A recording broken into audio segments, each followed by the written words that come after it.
So Breaking Bad had its fair share of excellent villains, from Crazy 8 in Season 1 to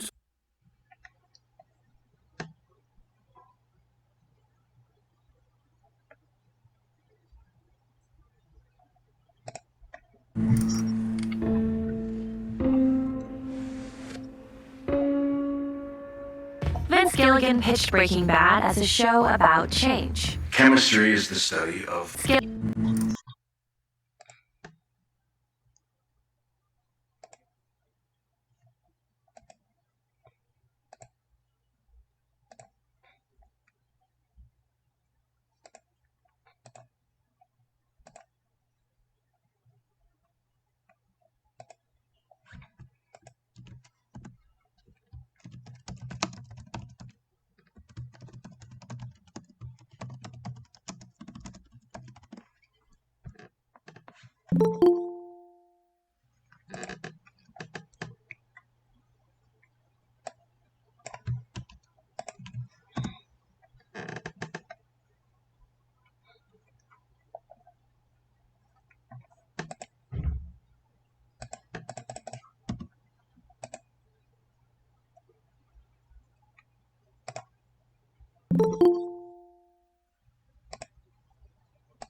Gilligan pitched Breaking Bad as a show about change. Chemistry is the study of matter.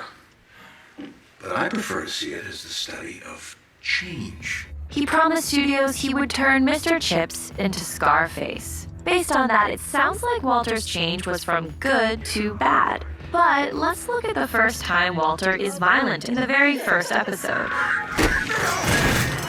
Having a little trouble walking? We feel it's justified. The bully was making fun of his disabled son. But look at Walter's face. That is the expression of a man who's just realized something about himself, and who is strangely pleased. So Breaking Bad raises the question. Some straight like you giant stick up his ass all of a sudden at age, 60, he's just gonna break bad? Was Walter White really good to begin with? And if not, what did change in him? Before we go on, be sure to hit subscribe and click the bell to get notifications on all of our new videos.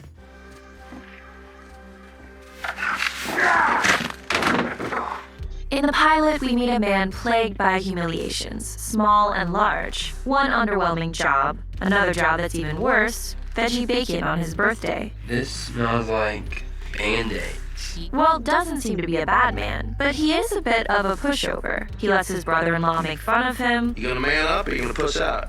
His boss be rude to him, and his students disrespect him. Taking all of this lying down can be interpreted as being good, because he's after all turning the other cheek. But this virtue is passive. Walt is good only through inaction. Well, just say the word and I'll take you on a ride along. Someday. Walt is also a very talented chemist. He contributed to science that was awarded the Nobel Prize. The fact that he's staring at this plaque at 5 in the morning is even more revealing, and it tells us a little something about his ego. The ego and talent hinted at in Walt become evident the first time we see him cook meth. In that RV, Walt is Spider-Man, discovering his powers. He's a new man, a talented, passionate, demanding genius. This is arts. He discovers what's been missing in his life: control over his existence, the belief that his actions can change the world. And after, he feels he can't go back. I am awake.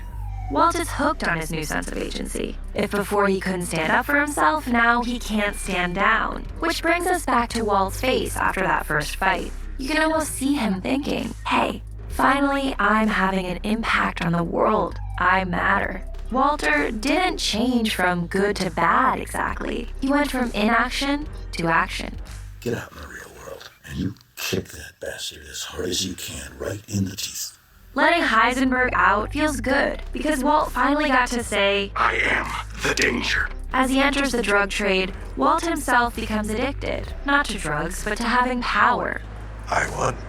Like an addict, he comes up with far-fetched excuses just so he can stay in the game that makes him feel so powerful. You and I need to cook through to next Tuesday. Why exactly is that? Our methylamine is going bad. 11 more drug deals. This is my formula. This is mine. And he always needs one more hit before he quits. One cook. How much is enough? How big does this pile have to be? True to the motifs of the show, Walt's change feels like a chemical reaction. A combustible combination of great unrealized potential and wounded ego stews in the pressure cooker of a very stressful life, and with the catalyst of a cancer diagnosis, all this reacts to create a deadly, unstoppable explosion of violence.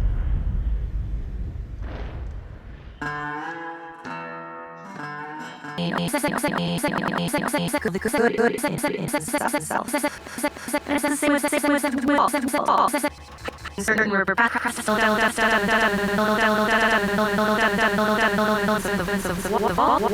the surface.